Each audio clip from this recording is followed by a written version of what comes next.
we've got a crazy top five race. Liverpool has already won the league. We already acknowledged that previously. But everything else is pretty much up for grabs. So these final few games are going to be very critical. Yeah. So I'm curious because, Dre, I know you've been following it closer than I have. I've really been following Man U, what's been going on with them. So you want to share your thoughts on what you witnessed, Chelsea especially, doing their thing? Yeah. I kind of get into a breakdown of this top five race because it's kind of wild, and I think this has really been the only thing left to play for in the Prem this season because of how non-competitive the title race has been, and then non-competitive the relegation battle has been. And we talked about this a bit last week. We were talking about Liverpool winning the title, but from second all the way to seventh, there's a 7-point gap, which 7 points is kind of sounds like a lot with 3 games to play, but I think most people are pretty confident that Arsenal are going to get second. But the reason why I even bring them into it is because despite the season Man City have had, and people will say Man City have had one of their worst seasons in a long time. They went like 10 or 11 games without a win. It was crazy. Despite all of that, Man City are on 64 points and Arsenal are on 67 points. And of course Arsenal's had a disappointing season in their own right and when they make some noise in the Champions League. But the fact that Man City that is not outside of the realm of possibility that Man City can finish above Arsenal to end the season is crazy to me. So even from that front, second place, as comfortable as people thought Arsenal were, that isn't wrapped up. Man City have won 4 games in a row coming into where we are right now, which is nothing to laugh at. So that's heating up in itself. But then if you look below Man City, who are on 64, like I said, Newcastle are right there on 63. Chelsea, who actually beat the champions Liverpool over the weekend 3-1, are on 63. So even right there, from 3rd to 5th, any one of those games can really be like those are anyone's games coming up soon. Chelsea are actually playing Newcastle on the weekend, so that might be a deciding game right there. And Chelsea are actually facing the team behind them, Nottingham Forest, I think as the final game of the season, who are on 61 points. So coming to the last 3 games, Chelsea, first of all, have got the worst run. They had the most unlucky run to end the season out of all these teams. But in a sense, you could also say because they're facing direct rivals, they had the opportunity to take points off them, which is, obviously great if we win, but tough. But yeah, Chelsea are facing Newcastle, who are right ahead of them, and Forest, who are right behind them, heading into the last 3 weeks. And Villa, who were 7th, are on 60. So really, this is basically anyone's top 5 to end the season. And it's a shame, I would say, for Nottingham Forest, because I think when we talked about them, we actually did a top 5, top 6 prediction back in January after the transfer window. And Forest was 2nd, I think, at the time, and at least 2nd or 3rd. And people were pretty excited about them. I've heard a lot of discussion about how Forest might be comfortably getting Champions League this year. A lot of people have just said it kind of dismissively, like, oh, people might want to go to Forest because they're playing Champions League next season, and all these kind of things. And, if we're talking about form, they've lost 3 out of the last 5 games, and they just drew today to Crystal Palace. So Forest are letting Champions League slip through their fingers, and now it's not they'll probably have to beat Chelsea on the last day of the season to even have a chance to get back in. So that's a lot of waffle to say that this top 5 race has been very exciting. I guess the opposite of Forest would be Chelsea. A lot of people thought Chelsea were out of it based on our form in this back half of the season. But our last 5 games, 2 draws, and then the last 3 wins. So Chelsea are putting together a bit of form to end the season. It's heating up. It's heating up a lot. And I think the teams that do end up making it is going to make a big difference when we want to talk about the transfer window, because a lot of these teams are going in for the same players, like a Liam Delap, for example, especially in that striker market. I know a lot of these teams like Forest, Chelsea, have been very interested, maybe even in Arsenal or Liverpool, in getting a striker in. And if for the teams that do make it to the Champions League, that's a big selling point in terms of attracting players. So I'm very curious to see how this one plays out and to see how our predictions played out from early in the season.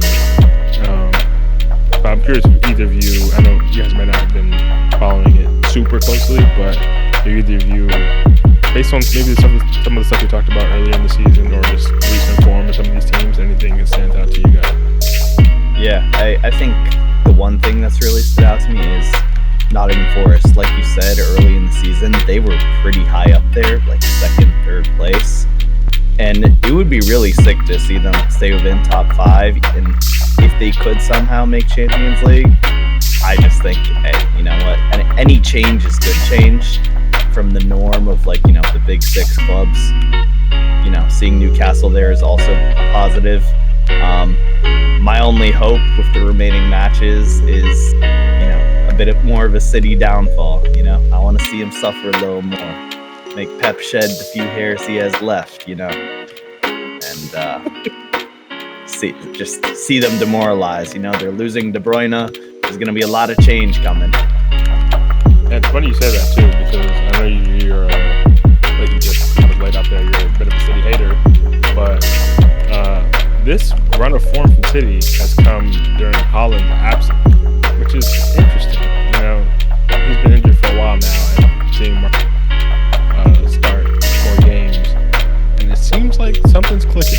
I don't know exactly what it is. I'm sure, you know, you'd always love to have Haaland in your team just because of the goal threat he is, but something tactically has started to click for City. I don't watch all City games. I couldn't be the one to tell you exactly why they're playing much better now. But I think that's an interesting thing to even look at going into next season as well for City. Seeing, okay, maybe they have a little more tactical flexibility, having Marmoush there who can start games and give Haaland a rest. I know Haaland's injured now, but even would be massive, so he doesn't have a chance to even pick up all these injuries, which he obviously has right now for such an extended period of time. They're going to want him to be healthy with that 10-year contract. I was about to say, bro, this 10-year contract and how they're performing, it's going to be an interesting future, especially, again, with Pep's future as well, and how Haaland could potentially play down the road with different tactics. Exactly. And I think, too, seeing Aston Villa get bounced from the Champions League, they were kind of out of it for this top 5 race for a lot of the season, and now that they're out of the Champions League, they've put together a bit of form, too. They've got 4 wins in their last 5. They're very sneaky to get in there. Obviously, they're one of the better teams in the even gotten as far in the Champions League as they did. We saw the same thing last year with Newcastle, who got in the Champions League, and then in the league, their form just dropped. And then this year, Aston Villa got in the Champions League. They kind of took over the Newcastle spot from the year before, but now in the league, their form dropped. So I think whatever team, I think Arsenal, City, obviously Liverpool, they'll be fine. I think out of these 4 to 7, Newcastle, Chelsea, Forest, Villa, maybe not Chelsea, and I'm going to sound biased maybe, but just because Chelsea has such a crazy large squad, which is a problem in itself, I think they actually have the depth to maybe compete on both fronts, although it's going to be completely different from this Conference League nonsense that's going on this year, where our B team is basically blowing out teams in that competition. But I think the depth will be very helpful. But I think for the rest of those teams, even if you do get Champions League this year, next year, now you're looking at how do we maintain being a competitive team on both fronts. And I think especially for a club like Forest, who pretty much came out of nowhere, like you said, to be this good. I think even finishing in the top 8 would be great for them. I think if Forest can get to like the Europa League or the Conference League, that would be very interesting for them. I think the Champions League, I know people are excited for them to get that, and I think obviously financially that's great for your club.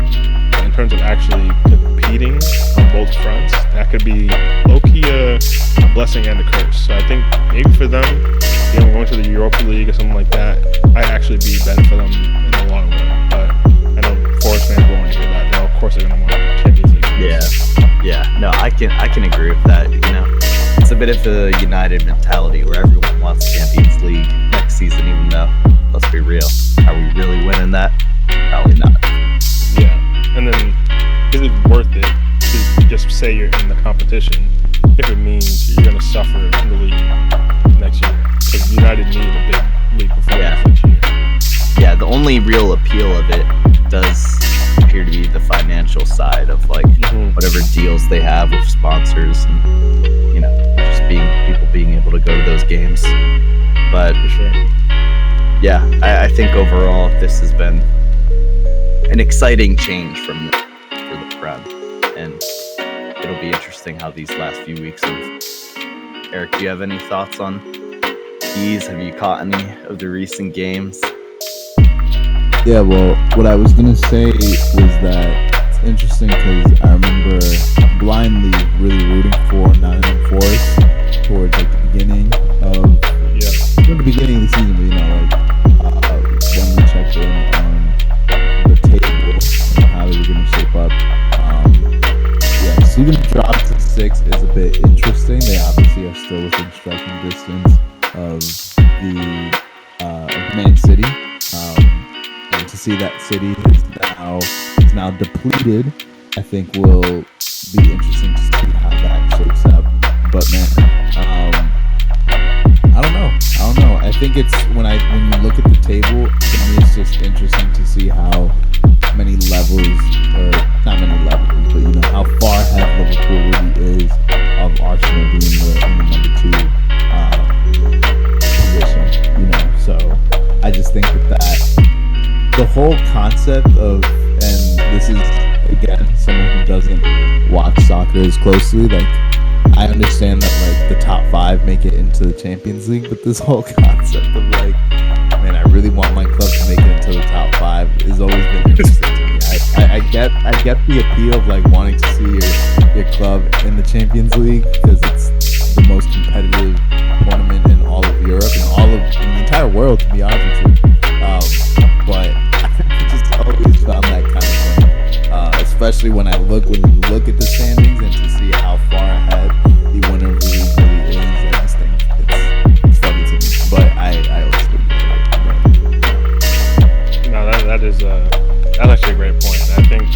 I think in most seasons you hope for more of a title race, and then like, okay, top 4 is kind of like the consolation prize, but really you're rooting for your team to win the title.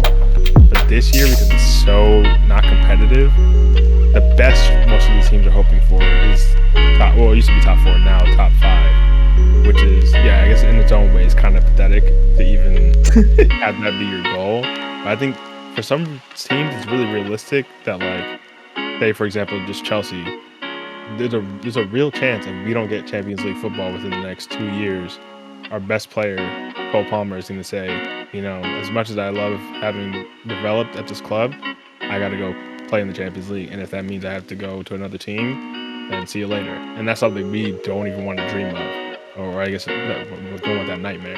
And you can say some people have talked about similar things to Arsenal. I think now they're probably fine that they've gotten so far in the Champions League, but like Saka, Saliba, like these great players are like, okay, we love them and they love the club, but realistically, we want to compete for the best titles. And if you're not in the Champions League, you can't do that. So you hope your team will at least secure that. And of course, like you said, going for the title. Because honestly, aiming for anything other than the title is kind of pathetic. But that itself is a whole interesting dynamic of soccer, which you don't really get